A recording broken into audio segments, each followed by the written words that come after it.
Hello guys, welcome sa RJ's Farm.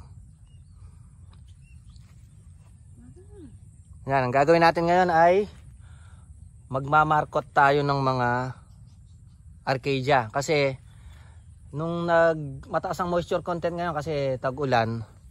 Tapos naglalabas sila ng mga area roots. Ayan o, lalaki, ito pa. Marami sila. So ang gagawin natin, lalagyan natin ng, imamarkot muna natin to para pag stable na yung ugat nila, pwede natin putulin at i-harvestin at itatanim dito sa mga sa mga bakanting natin, ubas. Para mas mabilis silang dumami. So ayan, lalagyan natin sila ng lupa. Bali ito yung mixture natin. Ginawa ko na kanina. Nilagay ko sa ice, supot ng yelo, tapos nilagyan natin ng coco peat tsaka konting soil. Yan, ang gagawin natin, bubutasin natin, tapos itatali dito sa Bali dito gagawin natin dalawa para makaharvest tayo dalawa. Aalagaan lang natin, siguro mga after 2 weeks or 3 weeks tsaka natin i-harvest. Tara, i-markot natin. So ito yung gagamitin natin. Bubutasan na natin to. So basa ng konti to. Pero ako hindi ko na masyadong binasa to kasi lagi nag-uulan. Kukuha rin naman siya ng tubig. So ito yung natin. Ito yung mixture natin. Coco peat, tapos loam soil. Tsaka konting vermicast. Tatali natin to.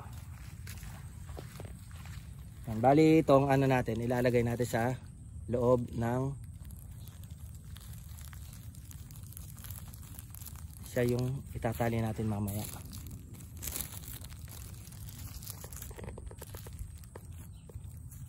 Tapos tali natin ng straw.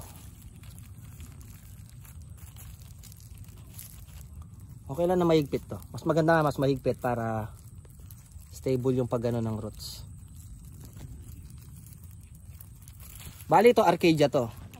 Ngayon lang natin nalaman na ang Arcadia mabilis ang sa tag-ulan lumaki, and then hindi siya rin masyadong na-epekto ng ng mga sakit. Yan, so nakaisa na tayo, and then isa pa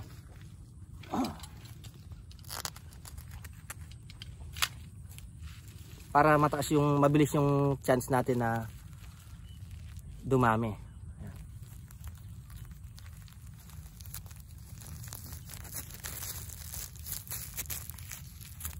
Ganito rin naman ang ginagawa natin doon sa mga mulberry.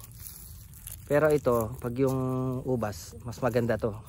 Kasi ang ubas, mahirap patubuin pag cuttings. Maselan. Pero sa mga ganitong paraan, mas madali siyang mapatubo. So ito guys yung minarkot nating Arcadia almost 2 weeks. Bago mag-uulan. Ayan na siya. Ang dami na niyang ugat. So siguro ito mga 1 week pa pwede na nating i-harvestin to. Ayun, malabas na siya. Tapos ito pa siya, nagkakaroon ng area roots dahil sa tagulan.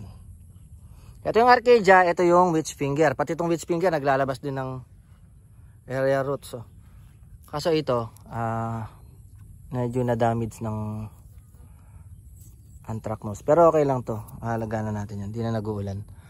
So tatanggalin natin tong Arcadia para itong witch finger na lang magtuloy. Ayan, may bago na siyang sibol.